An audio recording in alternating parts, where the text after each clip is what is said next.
hi friends इनकी मधुரை cooking channel நம்ம தக்காளி தொக்கு ஆனா இந்த மதுரை சைடுல தக்காளி கொச்சு அப்படினு சொல்லுவாங்க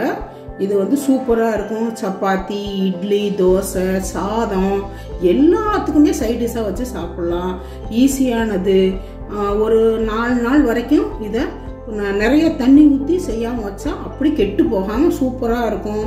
இப்போ வந்து தக்காளி வெங்காயம் மிளகாய் பொடி இது மட்டும் போதும் நம்ம இப்போ எப்படி செய்யலாம்னு பார்க்கலாம் 3 மீடியம் சைஸ் வெங்காயம் வச்சிருக்கோம் இதுல ஒரு 4 தக்காளிக்கு மேல நறுக்கி இருக்கோம் நம்ம இப்போ ரொம்ப பொடிசாவும் நறுக்கிக்கலாம் ஒரு அளவுக்கு நறுக்குனாலும் நல்லா வதங்கிரும் அதனால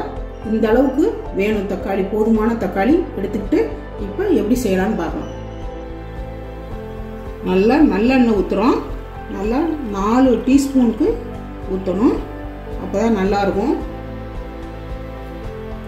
நம்ம ஒரு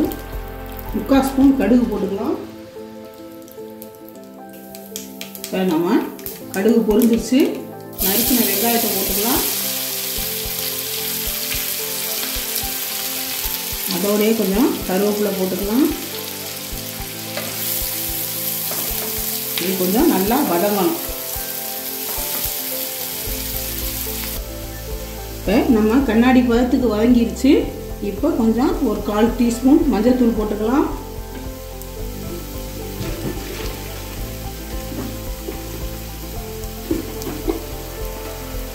நம்ம தக்காளிக்கு தேவையான வெறும் மிளகாய் பொடி போட்டுக்கலாம் உங்க காரத்துக்கு தகுந்த மாதிரி போட்டுக்கோங்க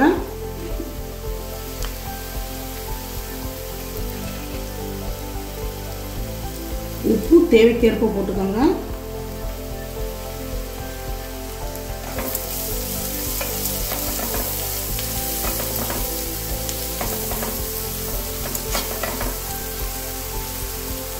இப்போ நம்ம தக்காளியை போட்டுறோம்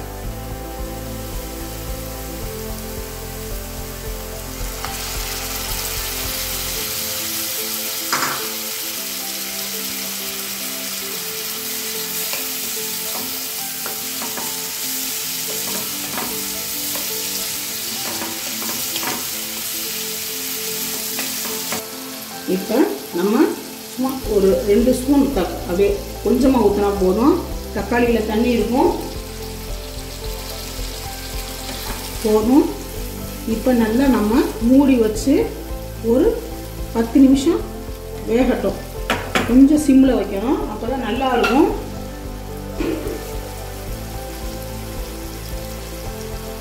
இப்போ நம்ம மூடிடலாம்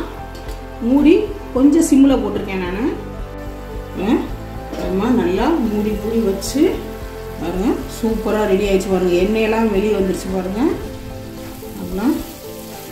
சூப்பராக ரெடி ஆயிடுச்சு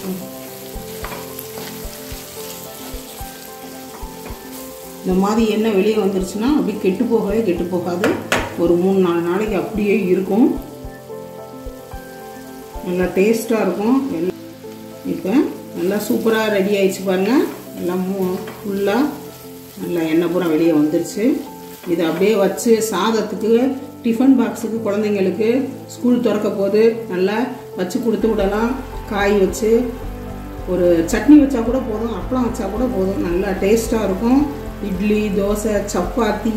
இப்போ வெளியூர் ட்ராவலிங் போகிறோம்னா இதை செஞ்சு எடுத்துகிட்டு போனால் 2 நாளைக்குனாலும் அப்படியே இருக்கும் கெட்டு போகாது நல்லா சூப்பராகிடுச்சு நல்லா ரெடியாக இருக்குது தக்காளி கொச்சி ரெடி தக்காளி கொச்சு சூப்பராக ரெடி ஆயிடுச்சு பாருங்க நல்லா ரெடியாக இருக்கு நல்லா செஞ்சு பாருங்க எல்லா டிஷ்ஷுக்கும் இது ஏற்றது இட்லி தோசை எல்லாம் சப்பாத்தி சாதம் நல்லா சூப்பராக இருக்கும் செஞ்சு பாருங்க மதுரை குக்கிங் சேனலை சப்ஸ்கிரைப் பண்ணுங்க